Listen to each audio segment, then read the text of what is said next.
C'est impressionnant, je ne m'attendais pas à ce qu'il soit si joli pour dire la vérité. Je ne pensais pas qu'il allait être aussi vert et je ne pensais pas qu'il allait être aussi réussi. Je suis fier. À Chaumont-sur-Loire, le jardinage n'est pas un passe-temps, c'est un art bien maîtrisé. Depuis 25 ans, le domaine du château accueille l'un des festivals de jardin les plus prestigieux de la planète. Un jardin, c'est un lieu de méditation, un lieu de rêve. C'est la plus petite parcelle du monde et c'est la totalité du monde. Chaque année, le festival reçoit 300 projets du monde entier. Seuls 30 ont le privilège d'être réalisés grandeur nature. Sur leur parcelle, ces deux Lyonnais se sont inspirés d'une technique ancestrale japonaise, aujourd'hui oubliée. L'ingrédient principal de notre jardin, c'est la bombe à graines, donc un mélange d'argile et de terreau dans lequel on insère des graines.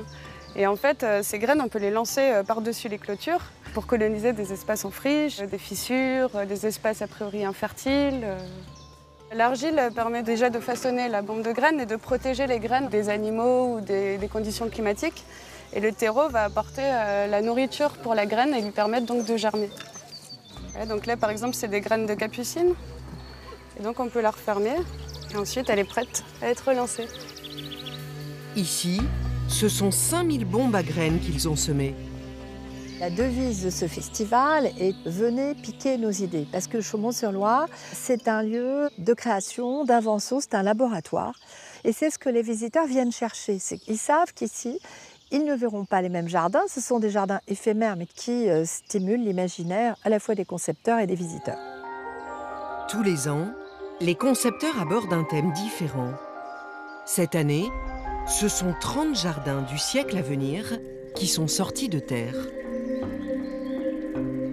Ils sont tous une métaphore vivante, un grenier noyé, mais habité, pour symboliser la montée des eaux. Un jardin débordé par une végétation qui reprend ses droits. Certains préfèrent un fouillis organisé à l'ordre établi. Dans le coin de verdure de Laurent d'Abompré, les mauvaises herbes sont les bienvenues. Alors c'est un cirse, donc ça fait partie de la famille des chardons. Donc ce sont typiquement les plantes que, quand elles apparaissent au jardin, on se méfie. Mais voilà, celle-ci a un caractère un peu plus ornemental, c'est vraiment très très joli. Ce paysagiste est un adepte du laisser-faire. Le jardinier écologique, pour lui, déjà, ce ne sont pas que les plantes, c'est le vivant qui est autour. Planter une plante, quand je le fais, ce n'est pas juste pour sa fleur, c'est parce que je sais qu'elle a un intérêt, qu'elle est utile, qu'il y a des butineurs. Voilà, c'est un tout. Et finalement, le travail du jardinier, c'est aussi préserver le monde vivant qui vit dans le jardin. Cette notion-là est clairement perdue et finalement ne repose plus que sur le jardinier.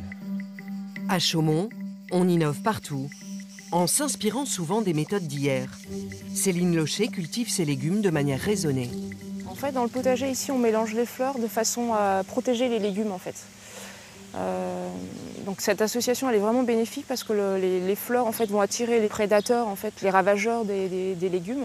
Et du coup, voilà, ça s'équilibre très bien. Et moi, ici, j'utilise aucun produit phytosanitaire. J'ai très peu de maladies. Tout s'équilibre bien, en fait. Voilà, il faut mélanger même les légumes entre eux. Il y en a qui s'associent, qui s'entraident aussi. Il y en a qui s'aiment pas aussi. Au centre du parc, un jardin propose un autre potager. Ce havre de paix nourricier veut répondre au dérèglement climatique et à la montée des eaux.